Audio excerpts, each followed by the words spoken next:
So the idea is, let's collect the questions together. Okay, let me just put it out there for a second. Yeah, the idea was questions from non-Muslim friends. We receive those questions, and maybe we have answers, maybe we don't have answers. Sometimes answers do not satisfy the friend. Sometimes the answer even do not satisfy ourselves. So let's collect some questions, start some conversation around them. Some of them might have an easy answer, some of them don't, but let's see where we are.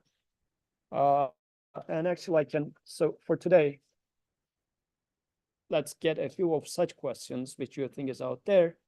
And then we can discuss what people are thinking about that. And I can even give you my personal experience with that in high school, when I thought I was super religious and whatnot. We were studying in a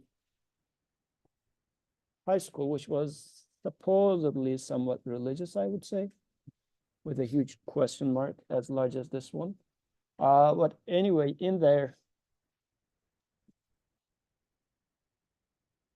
a friend of mine, which was pretty active religiously the previous year, was not even fasting that year. So within a year, he made a huge turn. And this is happening in a, I would say, a conservative town in Turkey, which is supposedly 99.9% Muslim. And he started questioning, asking tons of questions, one after the other.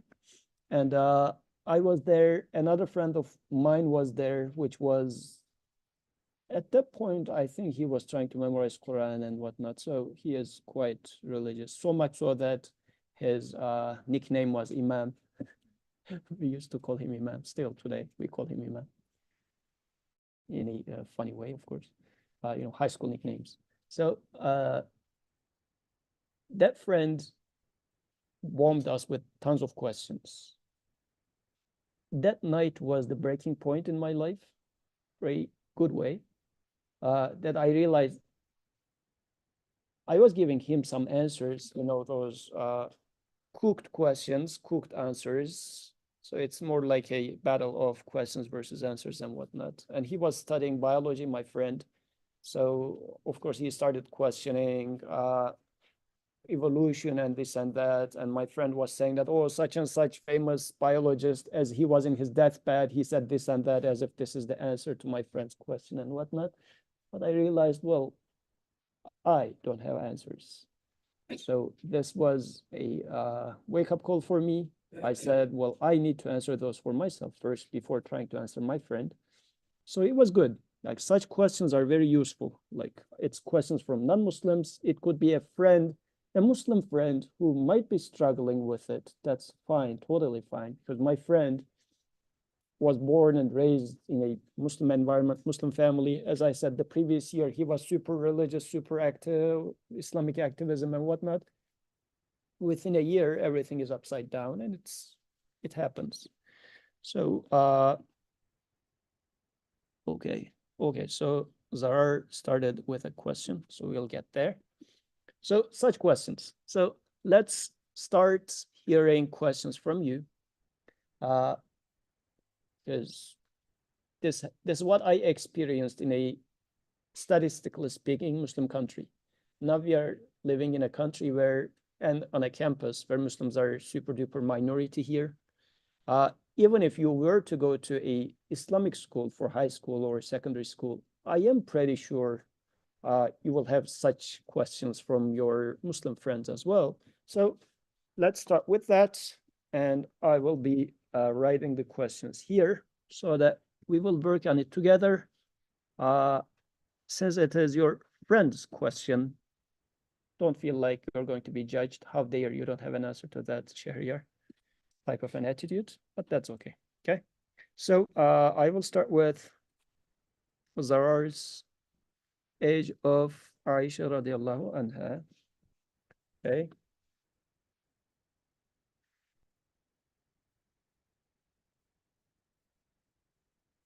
Should be like this. Okay.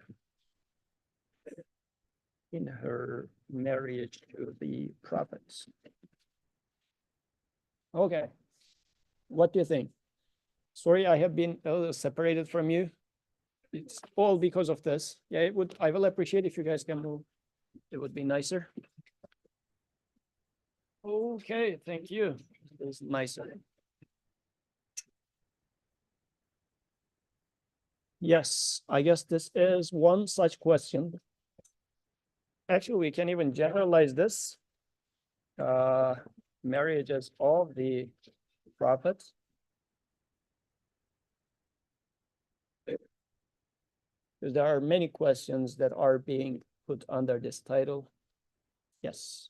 Like relevant to that also, like normal people are allowed 4, but the prophet was allowed Okay. 14.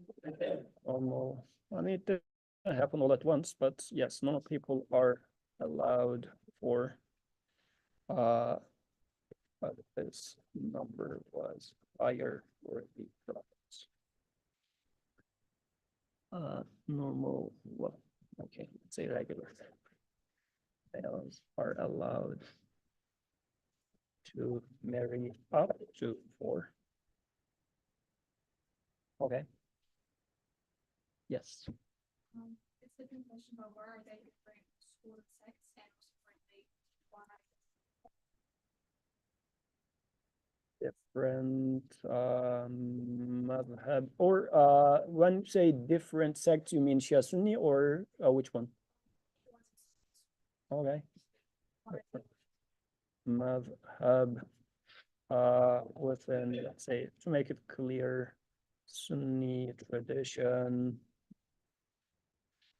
and why are we supposed to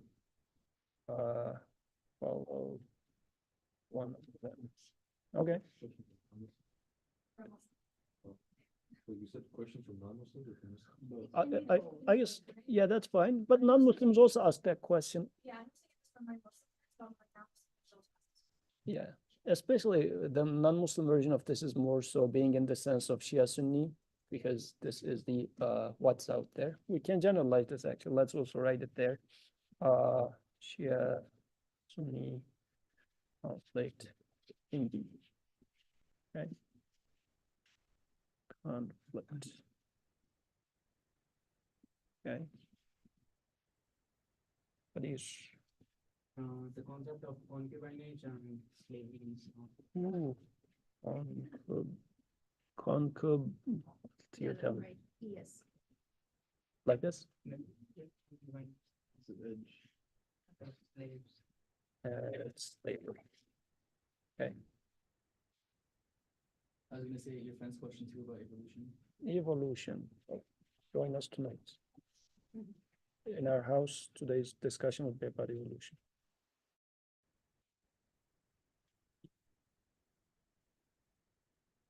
Islam confirm, contradict evolution.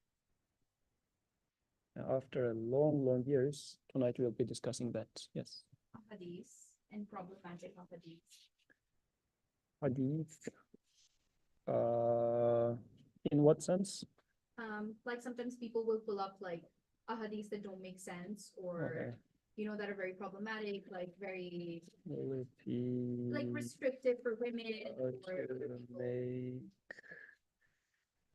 Okay, let's say, what was the verb for that? I forgot it. Anyways,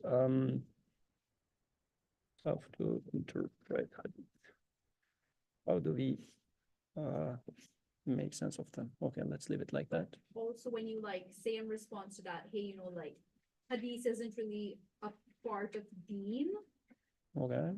Or like even if you say like these hadiths are weak or whatever, then the response is, oh, like if your God can't protect his religion from these attacks, from wrong hadiths, then like is Okay. even a powerful. Hadith, weak hadith. Okay. It's a long discussion about hadith, but yes, good. Yes. Why interest is haram? Why interest is haram? Okay, that's good. Why interest is Quran? Good. It would be, yes, okay. Suffering. This is a general one for anyone who believes in God, like the So, common question right. is, why is there suffering? Shall I name it like that or just leave it as suffering? Yeah, and why doesn't God intervene? The existence of. Um,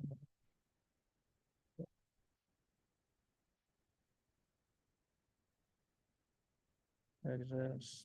Why does he not intervene? Is it written like that? To prevent suffering. Okay. Good. Maybe we should have started our questions like this, right? I have been trying to collect questions from you guys since the beginning of the term, but it looks like this was a more fruitful way of collecting questions. Khadij.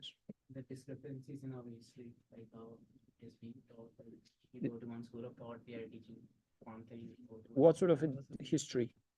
Like history of humanity, history of, After the prophet, after the prophet, before the prophet, like if you read different books, like you read different things in all of those books.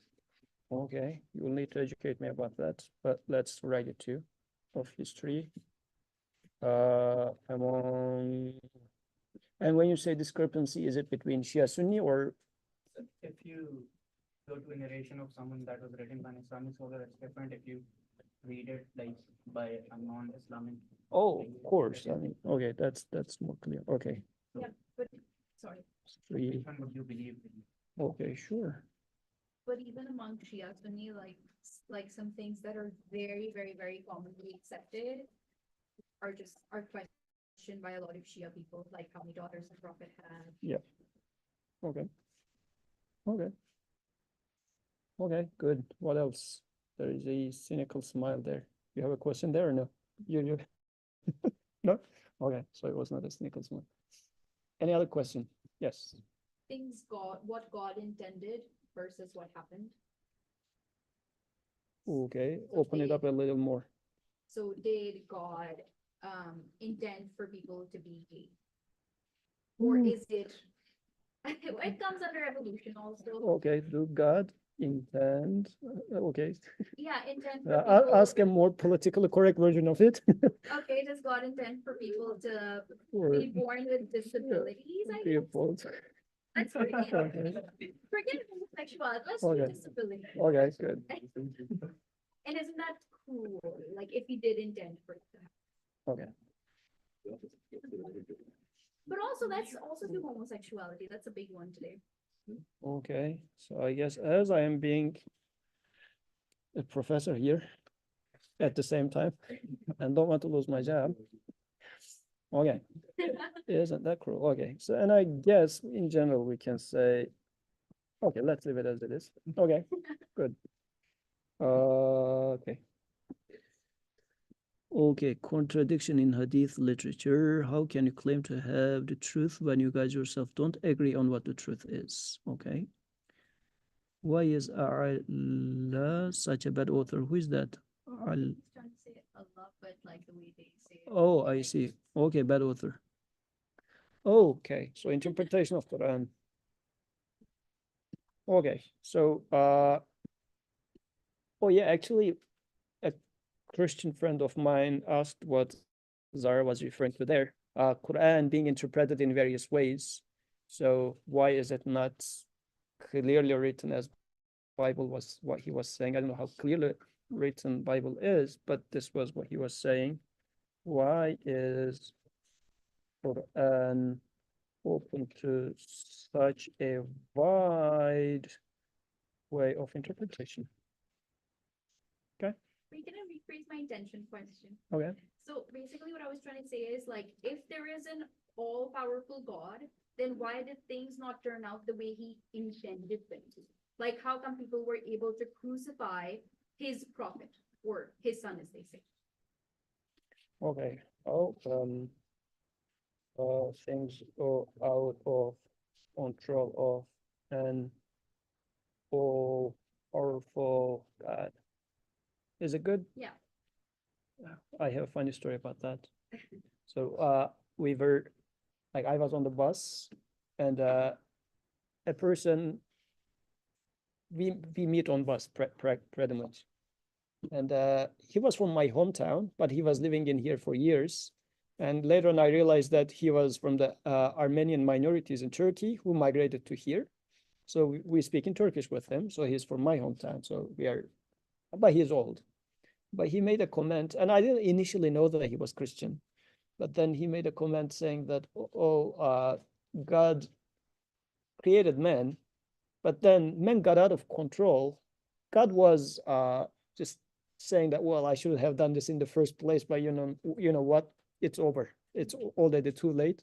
I said, wow, like, what sort of a God are you imagining? What sort of a thing is this? But yes, how come things go out of control of an all-powerful creator? And this is not just a Christian question. We might be thinking like that too. So something to think about. Yes. Differences in salat between Shia and Sunni. Okay. Okay. So let's add it to here as well. Differences in Shia Sunni practices as well. Okay. Yes. My roommates are Okay. one thing we disagreed about, they think humans are born sinful, but don't need to be that we're born in a state of purity. Okay. We have a lot of fun with that night. So this is original sin. Right? Yes. Something Dual's question reminded me about is like a conversation that I had with my Muslim friends, and the topic of homosexuality came up, and the question was that if it is so unnatural that God didn't intend for humans to do it, and the idea is that they corrupted and they had free will, so they chose to do it, why are animals that are supposed to have no free will also in nature sometimes homosexual? Okay. Good. As I said, it's a territory that Come to Yusuf's house. whatever I say under that roof, positive or negative, can be taken anyway. So I wouldn't speak about it, especially within the current climate, but we can talk about it later on. So Sarah, why have miracles stopped since the invention of cameras? Ooh, no evidence of Noah's flood or splitting the moon. Cool. Okay, miracles. Miracles. Why we don't see them anymore. I should put it like this and then like that. Okay, yes. Another miracle I just remembered, and it might now also ask, how can someone have miracles but just be a normal, like, Okay. Someone have miracles yet be a normal human being and not a superhuman being. This is the underlying question, I believe, right? Yes. On the same like evidence thing, I also remember this conversation that I had when somebody said if the Noah's flood happened and if all the animals were on this one boat, and I think historically it's mentioned that this is some place in like Asia or Africa. Like how did animals like kangaroo that have no evidence of being in this continent end up in a completely different continent? Mm-hmm.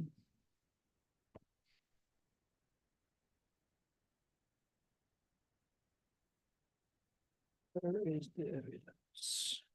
Okay, many questions. Go ahead. We don't have time to answer. It's good. How can God not have a creator? Ooh, okay, that's. And I think that's not even a non-Muslim question. I think that's a very like base like question because we see the creation of everything.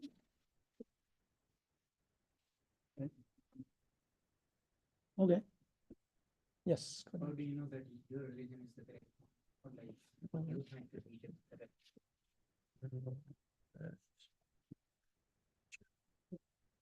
Correct. Ooh. Good. I didn't know. Well, I'm learning how to mine questions from students. Question mining. Good. Very good. So the good thing about this is, like the way I was asking it before was your questions. But now when I ask it your friends' questions, you start telling me the questions, which is good. I mean, good. Okay, any other question? Your friend's question? Not yours. We have an ex-non-Muslim here.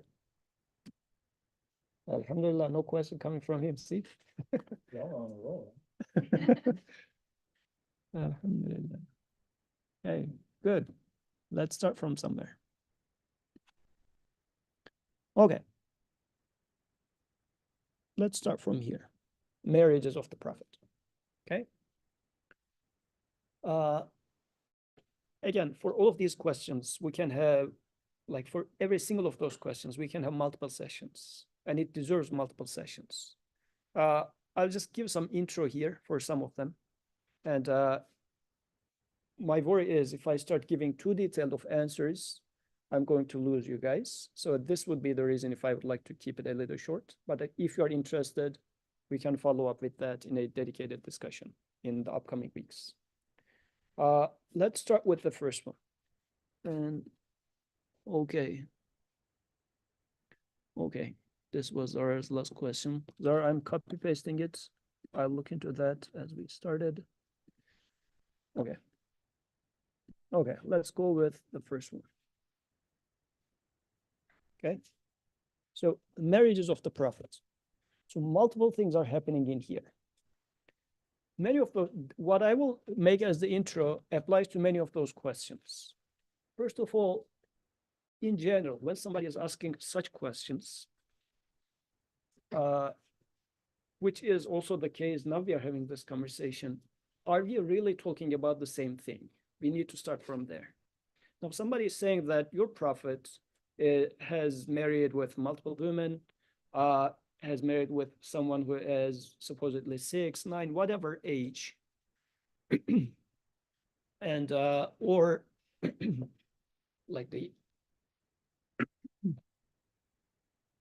Orientalists also make a lot of accusations about prophet marrying his adopted son's wife after he divorces his wife. So what sort of a relationship is that, right? So these are the type of questions that come. Multiple questions that we need to ask in the first place to ourselves and also to our friend. Who is prophet in the first place? We should ask that question to ourselves. Who is prophet? When we say prophet, because let's say when I say provost, and if you are coming from high school, you would say that, well, I don't know if do you have provost in high school? No, right? Okay, you have principal? Okay, you come to campus, they talk about a provost. Say, well, what's a provost? The nearest thing you have in your mind is the, municipal of the high school. And you say, oh, here's the municipal in the university setup.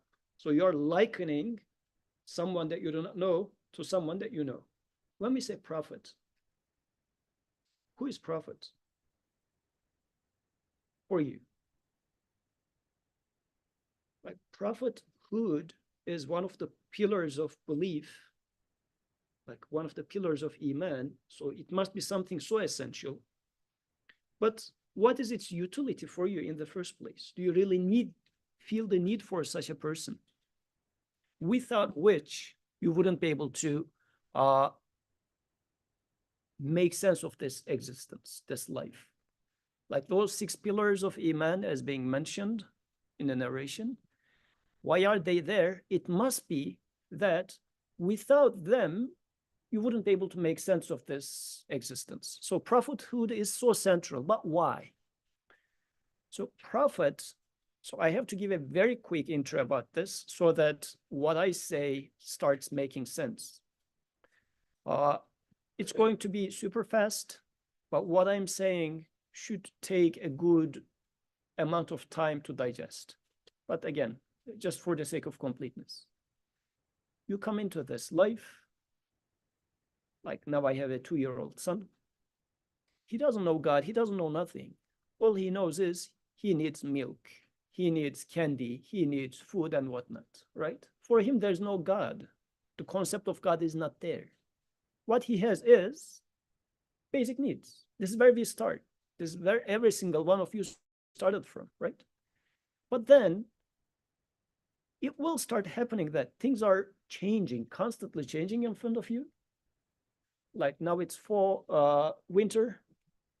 Within a month or so, those dead trees will start getting alive. And you will ask the question, how come? How does this happen? Where does this come from? Like those questions, this is why especially little children keep asking why, right? This is, especially at the ages 2, 3, this is the most common question, why? Why question is a fundamental part of humans' experience. We have this, and if you just observe the children, you see that it is there. And it's very beautiful. Why? And this why is not in the sense of the philosophical debates you hear about, or religion answers why, science answers how. No, this is nonsense. This is truly nonsense. This answer is a nonsense answer. If you have this as an answer for yourself, it's a nonsense answer. Religion answers how. What do I mean by that? How come this tree starts flourishing? Explain me. It was not there before, now it is there. How come this happens? Science is trying to find an answer to that. Religion is also giving you a way to find an answer to that same question, okay? Fast forward, as we have been trying to do in these discussions for some time, there must exist someone who is doing this, would be your conclusion. How is that? Keep attending the discussions, you will see how it is. But after observing the things in the existence in the universe, you tend to come to a conclusion that there must be someone who is making this. So this is called belief in God, okay? Do not take my word for that. This is a understanding we are trying to fill in those discussions, but let's assume, since we need to come to the prophet, let's assume we are done with that, okay? So there must be someone who makes this tree to give me fruit. There must be someone who is sending rain down the earth, okay? This is called belief in God. But that someone is also giving me tons of questions. You see how many questions we had? Those questions are being given to you as you are being given fruit from the tree. The same one created those questions in your heads, okay? Then I am expecting, and you guys were not able to give answers to those questions to your friends. This is why we are pulling it up here, right? So we are in need of answers. I would expect the one who gave me those questions to give me answers as well. Take it this way. God made me with an empty stomach, and I am in need of filling it up, and he also created food. So mercy, this is called mercy, right? I am being created with a need, but also I am being provided with that need. And this is how I am observing, and this is why I say he must be a merciful creator, because he doesn't just create me with the need and leave me in misery. He gives me with the food to fill it up, right? I am created thirsty. He also creates water to satiate that thirst. How about my questions? I have those questions. How do I find answers to those questions, right? If you take those questions seriously, you would say, the one, oh, my maker, who also makes those questions, give me answers. I am in need of you giving me answers, right? This is where scripture comes into the picture and prophet comes into the picture together. Because like you guys are in this school, why are you in here? You want to learn biomedical, computer science, mechanical engineering, business, see, law, everybody is different so far, computer science again, so we're not going any further than that. So you are learning it with how? From another person. This is how we are meant to learn. Human is meant to learn by somebody who is understanding it, who is good at it, and from that person we learn in practice. Because there could be some people who are learning by themselves, but not majority of us, right? So what the idea is, first, I am in need of answers and communication or teaching is designed or defined for human beings in speech. This is why I'm speaking to you for the last half hour. Like, I'm not simply making motion here. To communicate with you, I speak. Right? This is how communication is meant for human beings. If we were animals, it would have been with smell, for example. But for human, it's with speech. So I would expect my maker, who made me like this to learn with speech, to talk to me and explain me those answers. So I would expect my maker to speak to me. This is why, even if you haven't heard about Quran, you would say, my creator must talk to me. Why? Because I am in need of answers. He made me with questions. He should talk to me. So this is called belief in kitab, scriptures. But these speech, I'm not the first person to ask those questions. People are asking those questions. If you don't believe, go to the philosophy department. Throughout the human history, people have been asking those questions, and they're called philosophers, right? And in my classroom, for example, when a student asks a question, and there's this lazy student and there's this hardworking student, okay? I am telling them whatever I would like them to learn about, but who would I speak more to? Would I try to speak to that person who is already just on Twitter or something and not even paying much attention?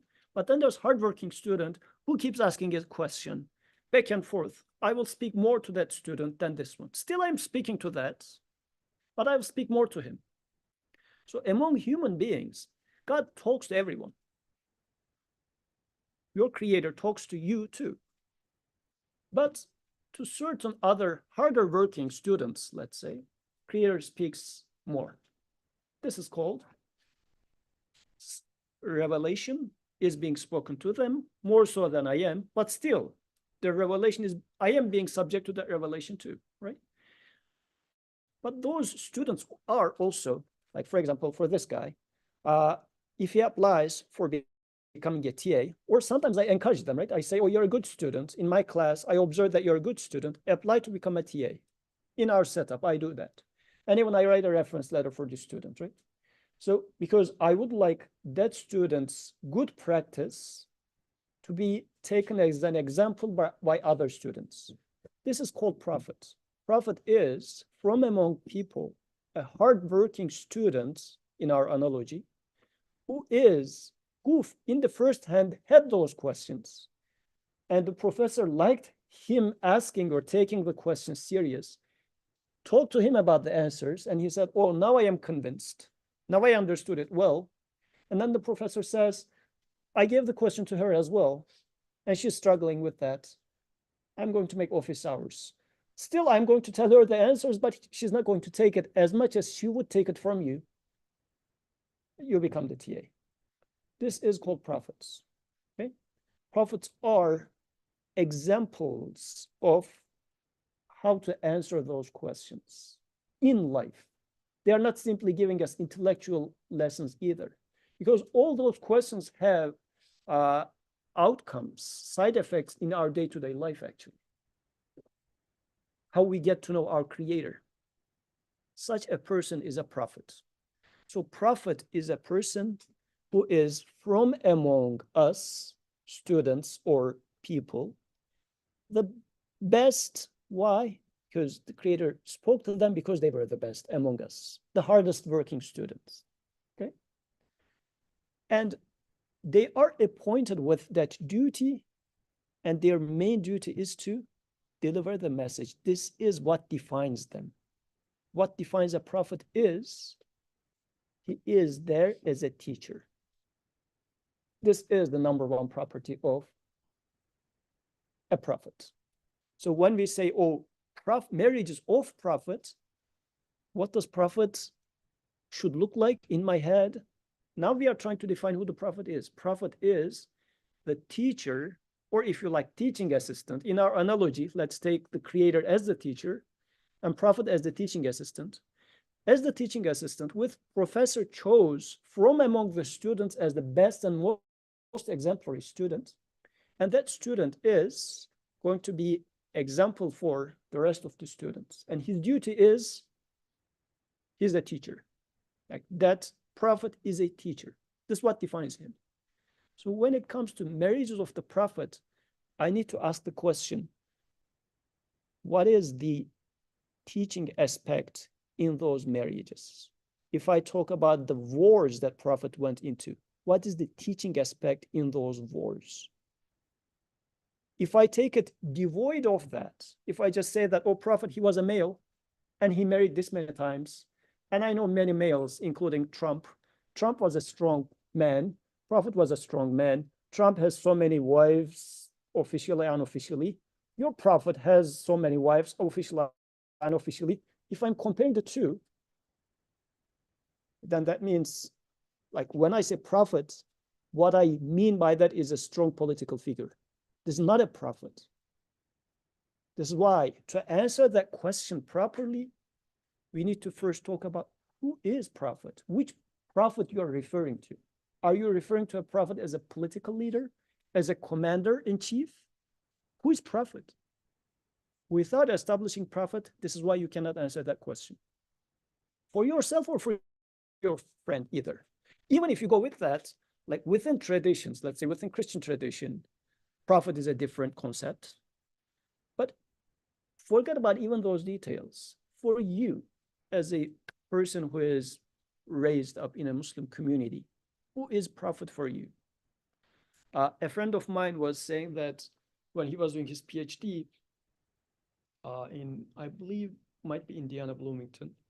So he invited his friends to house and they watched the movie Al-Risala, The Message. You know that movie? So there's, who doesn't know it? Al-Risala. You don't know it? Wow.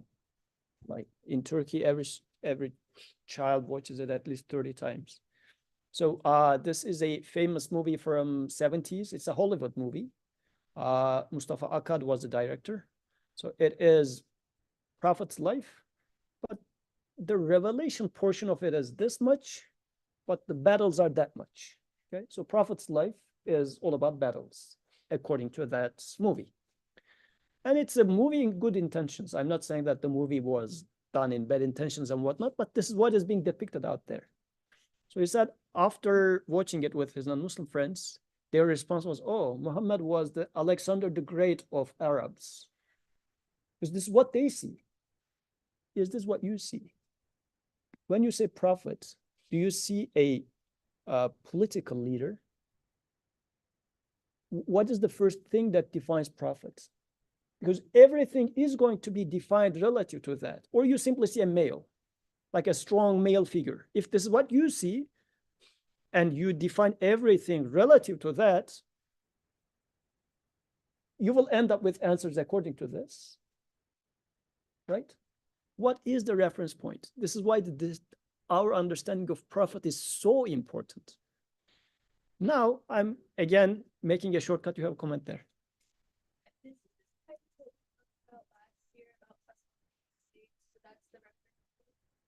Yes, it has a share in there, definitely, because prophet was, what do we say? Muhammadan abduhu wa rasuluhu. Even before saying that he is a messenger, we say he is a slave. Very important. Yes, what does it mean that prophet is being described as slave before anything else, right? Slave of God. Because like if I say, Shahriar, what defines you? He would say, I am a such and such. I don't know if he received some, let's say, award at our department, he would say, oh, I am the recipient of this award in CS department. So he is defining himself as this honorary thing. Prophet is being defined as being a slave, as if this is the most honorary title that he could get, right? Very important indeed. And it's going to definitely change the meaning. Yes, you're right. But all these things adding up, then we would say such a person married that many women, married a person of this age. What would be the reason for that? Then you ask the question. Does this make sense? Like if you let's give an example. Let's say somehow you're convinced that I am super duper merciful and nice with a guy. Okay, let's assume this is the case. And then, or even before that, you see a video clip of me yelling at my 2-year son. Okay, it's going viral, and they say, how dare, and this guy is a professor in such and such university, he should be discontinued, and this and that, all sorts of things. Okay, then students come out and start saying that no, he's the nicest of the people on earth. And they start saying that, oh, because of this, he's the nicest. Because of that, he's the nicest. Then what would you ask? If he's such a nicest person, then why would it be that he yelled at his 2-year-old son such that? Then you say, oh, because he was about to fall from the window and he was just trying to protect his son. He was just trying to make him so that he freezes there so that he can grab. Your interpretation is totally changing depending on who I am, right? But normally, without, let's say, defining who I am, if you just look at this 2-minute clip, you would say that there's a male figure yelling at a 2-year-old, because you have a concept of a male figure, you have a concept of a 2-year-old, yelling doesn't make any sense, guy must be cruel. This being the understanding, right? With here, a male figure, which is politically strong, and as you're hearing from an army commander having many battles and Arab and whatnot, now put all these understanding in the same bucket. And like barbaric, and then there's turban and everything bad about Islam put in there, and put the Prophet in there. And then multiple marriages, some with a young child age person. And you say, what sort of a pedophile is going on here? They would say, right? But if you say, well, we are not talking about any man, we need to first say, because our interpretation will totally change depending on who that person is. Who is Prophet? Prophet is the teacher chosen by the, and as we said, there must exist such people because of how I was talking about the teaching assistants, right? Per creation, we are in need of prophets to exist. Even if I haven't heard about Prophet Muhammad, والسلام, I would search for such a person. I would say that, well, it doesn't make sense. Like, imagine you come to here and you are not doing well on your classes. What would you say? Like, give us some TAs, wouldn't you ask, right? To the professor, you would ask for a TA because the need is there, right? Even if you haven't heard about messengers, you would ask for messengers. This is called belief in prophethood. Once this is the case, if this person is the chosen person, which is another question, we can talk about that too. How do we know that Muhammad ﷺ was that person that we are looking for? A worthy question to talk about. But once I settle and am concluding that Muhammad ﷺ is the messenger of Creator, then I would say, since he is the best of the people chosen as the teacher, what must be the purpose behind marrying a girl of that age? And the answer is, and the same question applies to marrying multiple women. Prophet had how many male sahabas? Like in Hajj al-Wada, they say 120,000 people were present in there, but these were not his day-to-day students. But Prophet had day-to-day students right behind his house, like Ashab al-Sufa. They were students of the Prophet. They were day in, day out staying there. Prophet were instructing them. They were hufaz, like memorized Quran. Those people later to become, there we are receiving all those hadith narrations. Those were the people. How about the family life of the Prophet? Personal life, right?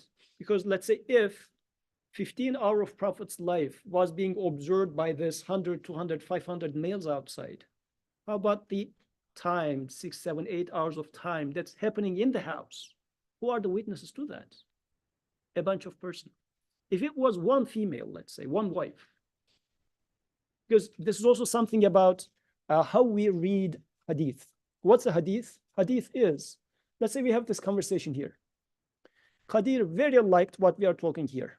At the end of today's discussion, let's say Zarar or Abdullah is not here. Abdullah calls Qadir and says, what did you discuss today? And Qadir in 5-10 sentences summarize today's 1 hour's discussion. What he says is right, but we discussed for 1 hour and he will summarize it, what sticks with him within 10 sentences from his lens. Abdullah calls dua as well and says, what did you discuss? This same speech. Dua is going to, from her lens, something else is going to attract her attention. And she's going to talk about a different thing in here, which is good. Like having multiple observers of the same event is good in this sense. He will be telling truth, you will be telling truth. But the truth that's being spoken has multifacets. And Prophet's life was being observed by many Sahabi. But how about his personal life at home? If it was only one person from a certain angle, I mean, may Allah be pleased with those mothers of the Ummah. They have a very important job. They are teachers of us. This is why after Prophet's death, they were not allowed to marry. They have a special position. They are teachers of the Ummah as well.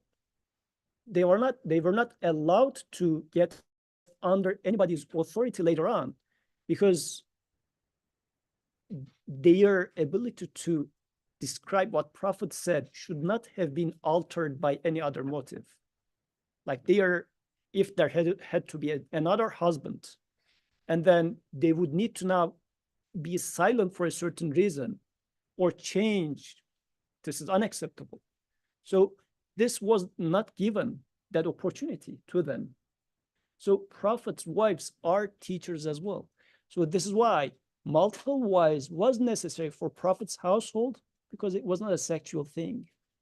And the easiest evidence for that is Prophet, I mean, you guys are young and your feelings are fresh. Prophet married at age 25 with a woman 15 years his senior, and stayed married with her for 25 years. His marriages started happening after Khadija radiallahu anha passed away. Like after a certain age, you are not as active, sexually as active. Prophet was having a single wife during that period, Meccan period. Then he started marrying. Now we start saying what are, and also we need to talk about what was the main focus of Quran within Mecca period and also within Medina period, and why those marriages started happening after the 11th year of Hijrah, 11th year of prophethood. Okay, because the first like Meccan period is establishing Iman more so, and Medina period was how Iman is being practiced in life as it's being observed. More observers are needed now in Medina period, or as it is being instructed. So this is where now more students had been inside the household of the messenger. Because those observers, through them, we get to know what Prophet did, to extreme details. And these are necessary details for my life, how to deal with your family, how to make it a meaningful. I mean, when I say deal, it doesn't seem to like conflict resolution. But I asked the question, it's very interesting of a creation, like me having a child. What is the point? Why does Creator make me go through that? Because it's a learning experience. With your child, you get to taste, experience what mercy means. Without that, I wouldn't know that much. Do I attribute this mercy to myself or to my Creator? When your child passes away, how would you react? Just shall I not scream just to show off? Or should I be truly able to say, from him we came, to whom we go? Like that, being able to demonstrate this, Prophet went through all such extreme life events, and he demonstrated how to be. And he had many observers. So this is why many marriages were necessary. so that this house life of messenger is witnessed by multiple people and narrated to us from those different perspectives. Yes. I think the way we're getting to this is that first we confirm and we have to believe that he was a prophet. If, I mean, rather than we have to, I would say, once we conclude that, okay, He's a prophet and we understand that his role was that of a teacher. And then we start to see like his marriage with Aisha differently. Yeah. right? But I think the way a lot of people are approaching it is that they look at the marriage with Aisha and they're like, okay, that's a pedophile, and hence he can't be a prophet. Yeah. So how do you confirm that the right way, like what do we look at to really confirm the prophethood? so for such a conversation, this is why there's no quick answer. Like it takes time for me to go through that, right? And even I am saying that I am making a lot of shortcuts. So in such cases, what I would say is to really bring the conversation to a substantial point rather than making a gossip sort of a thing, because this is more sort of a gossip at the level of gossips generally, really, because it is like Twitter type of a question, generally speaking. But the way I'm trying to explain this is just to say that there are more behind this, but there is a super, at least to me, super convincing answer to that. And at least if we can whet your appetite to say that, yes, I am in for getting convinced or learning more about that. How you would convey to someone who asks that, I would say, if Yasin was asking, is this really a concern for you, brother? Why? Why does this bother you? I will start from there, because probably there's already a more so important question before that, which is, where did you come up with the idea of God? Many such questions are there before, right? So, I mean, in any case, those are to start a meaningful conversation with someone. So a lot of things are there, but for at least for the completeness of today, let me stick with that. Inshallah, before we finish, if we have time, 5 minutes, you'll remind me of this again. But I'll take it back to Aisha radiallahu anha. At age, someone says 6, some other narrations they say it's 9 and whatnot, but still it's a small age, right? In narrations they say Aisha radiallahu anha went to Prophet's house with a toy, with her toy, like she was of small age. But what is the point? There are 3 very important people in Prophet's life. I mean, there are many, but let's focus on 3 people. Imam Ali and Fatima, Aisha radiallahu anha. Imam Ali was one of the 4 earliest who accepted his message. And he has been in this household of Prophet ﷺ since that small age. So he is one of the best students of the messenger, because he was raised in the household of the messenger from day one, even before then. So this is why Prophet says, I am the city of the knowledge, and Ali is the door to that. There are such narrations showing us the importance of Imam Ali, and he made him to marry his daughter. So these people are important for that. And we take a good amount of information from that lineage. When it comes to Aisha radiallahu anha, she get into this household in young age as a wife's role or perspective. Again, a student starting from a fresh, clean slate, if you like, and being raised by the Prophet from that age. He had many other wives. Those other wives, they're coming from different backgrounds, certain whatever was with them before. Even he had Maria, like a Coptic Christian. So people from different backgrounds, yes. But there is one example, Aisha radiallahu anha, who came into this household with this role of not daughter, which Fatima radiallahu anha was, but as the role of a wife, but being raised from scratch. So role of Aisha radiallahu anha is so important for me today, right?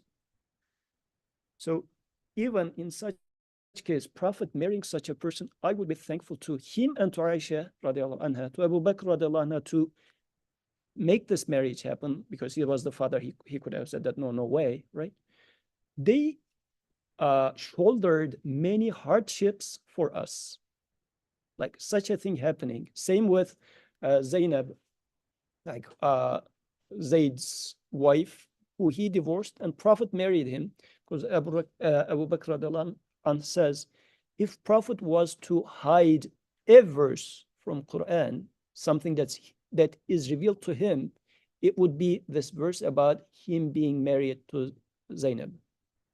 Because it was such a thing that, to the society norms of Arabian Peninsula back then, no way, you cannot like marry your adopted sons, because within the tradition, adopted son was considered son. Quran says, no, they're not your son. And to break up this, says within inheritance, your adopted son do not get your inheritance. And that's why he's referred to as Zayd bin Haritha, not Zayd bin Muhammad. The tradition back then was Zayd would be referred to Muhammad because he's the adopting father. Quran says, no, that's not the case. This is something that you made up. So marrying Zainab was also such a hard thing. Prophet accepting this is for, again, the ummah. Because there would become teacher-like figures after prophets who would marry from within community. And in general, this is the idea, right? The teacher-like figure is becoming considered as, oh, our father. Prophet is the father of the ummah, and he is marrying somebody from within the community. So people mix up the two. So how could this happen? Prophet is breaking this by accepting such a thing. So in general, from outside, if looking at it from a ignorant perspective, if you just take Prophet as a male figure, a strong political male figure, marrying with someone, you say, well, why do you marry? Of course, for sexuality, and it's disgusting. How come this is happening? You're not talking about Prophet. You're just talking about a politically strong figure. First, who is Prophet? To the extent we have an answer to that, then we will start appreciating all the sacrifices. It's a sacrifice to have such a thing, because it would be better for him, for himself, if it was for himself, not to marry. I already have a wife. Why? Because, and if we look at other marriages of the messenger, these are some aspects of it. Another aspect of it is, we mentioned this last time with Dua as well, this romantic depiction of marriage is also something within, let's say, 200-300 years. And it's just a picture, to be honest. Real life, once you start getting into marriage, you will realize that this pink picture of marriage is just a pretty picture, which is far, far from reality. This is why people either don't want to get into marriage because it's a commitment. They just want to hang out and whatnot, and then once it doesn't work, go somewhere else. Or divorce. Like in Turkey, supposedly Muslim country, divorce rates are so high. I don't know if it's any different in Pakistan or other countries. So marriage is historically had been for establishing family ties. It had been for workforce. It had been for also in the political sphere, to like the Prince of France gets married with the Princess of Britain and whatnot, like the political ties in between those countries, right? Prophets' marriages also have this aspect of delivering message, because within Arabian Peninsula, marrying someone, because Prophet is delivering message, and this aspect is also something to think about. Prophet was not a ruler as we know of rulers today. Rulers just want to expand their territory. Again, the same thing applies there. When Prophet has a war, or when like the prophetic jihad, jihad does not mean war. What does prophetic war, why did he have those wars for? Again, we need to reinterpret it from our proper understanding of what a prophet is. There has to exist a teaching purpose behind that. So prophet wants to deliver message to those people, and there's a ruling class in that community. Why did Meccan people, the rulers of Mecca, wanted to shut prophet's message down? They didn't allow him to live even there, right? And it's just a group of people, group of rulers. Later on, people accepted Islam. The common people has no problem with Islam. Rulers do not want to lose power. And that's why they are showing resistance, right? Prophets' jihads were to remove the ruling class, because ruling class was against prophets' messages, because ruling class is going to lose their privilege. If Islam comes, Islam makes everybody equal. But for common people, just let me speak to common people. Let me deliver my message to them. Ruler wouldn't allow this, because if they get your message, my rulership is going to be under questioning. I wouldn't like that. Wars were for that reason. Marriages were also for that reason. By prophet marrying people from different clans, he is establishing this family ties with them, which is removing the conflict, so that now delivering the message to those people becomes a possibility. So other marriages of the messenger with those other people from different clans, and all they are from different clans, is for that reason. So this is why when we think about the marriages of the prophets, we need to first start with who the prophet is, then our interpretation of all these changes. But if we started from the wrong place, just take prophet as a strong male, like politically strong male, then we don't go anywhere. So the first question then we need to ask to such a friend is, when you say prophet, what do you mean? Where do you come from, right? And this would apply to many things about how we see Quran, how we see things in Quran.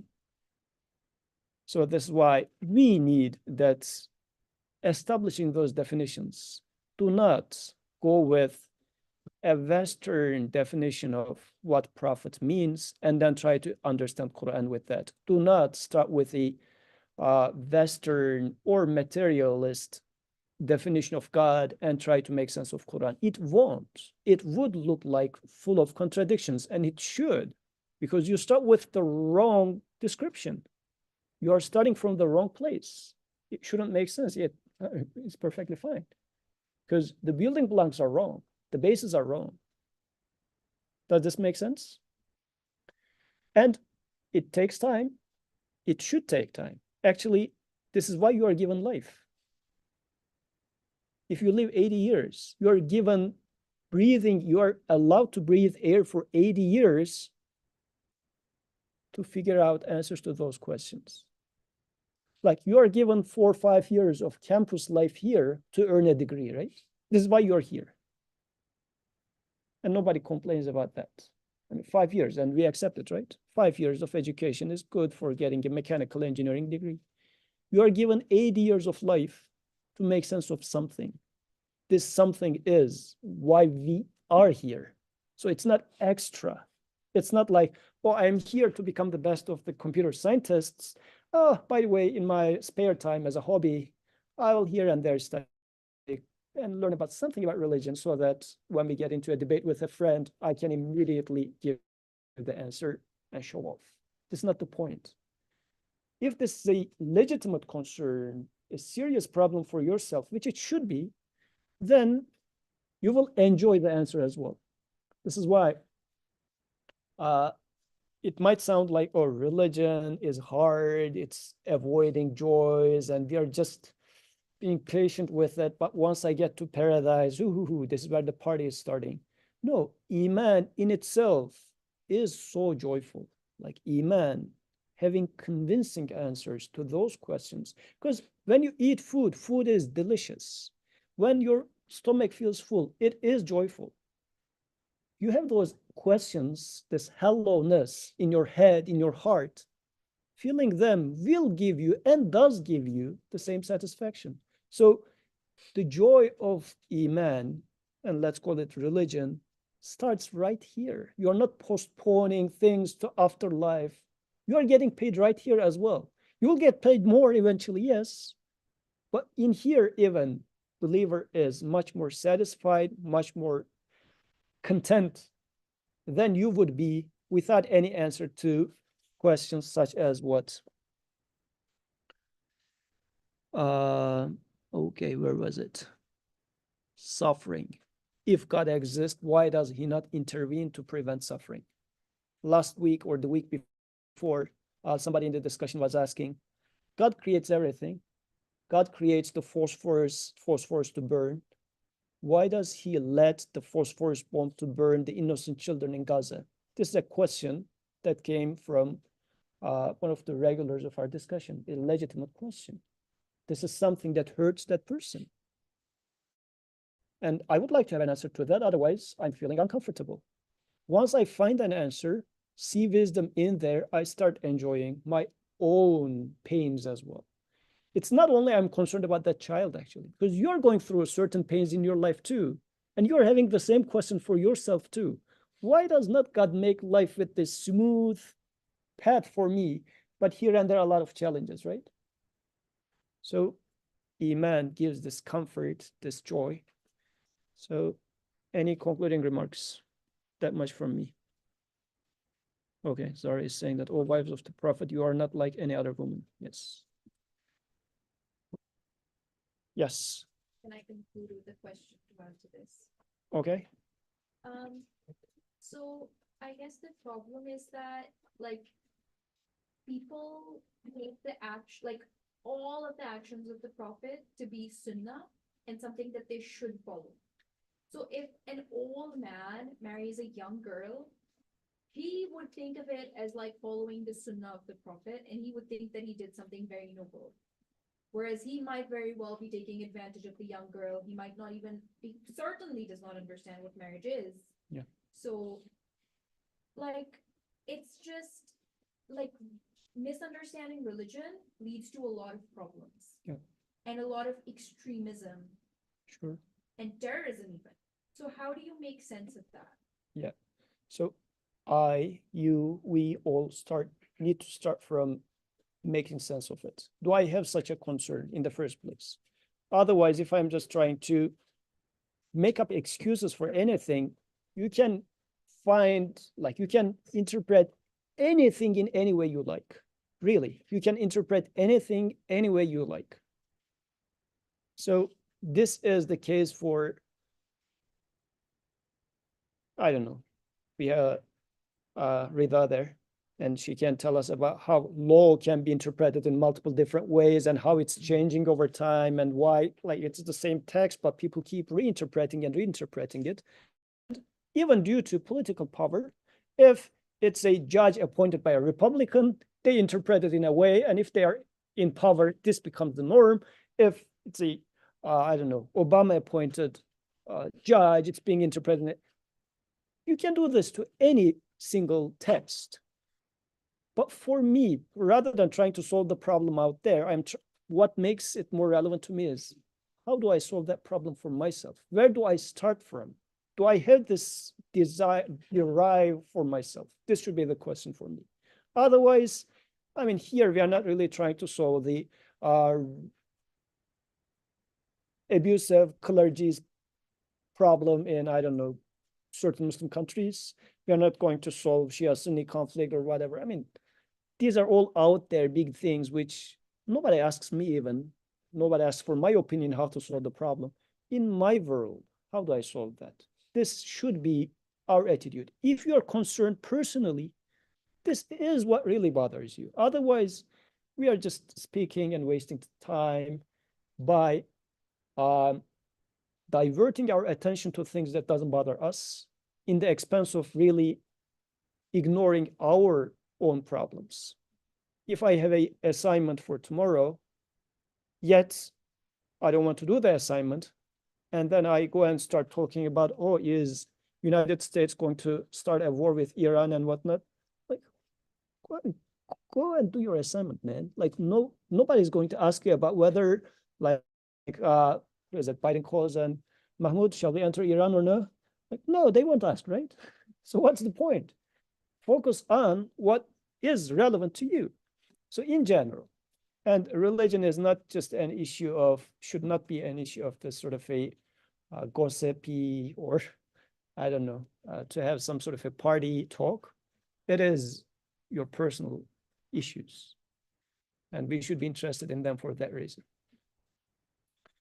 Okay, we are over time. Sorry about that. سبحانك لا علم لنا إلا ما علمتنا إنك أنت العليم الحكيم وآخر دعواهم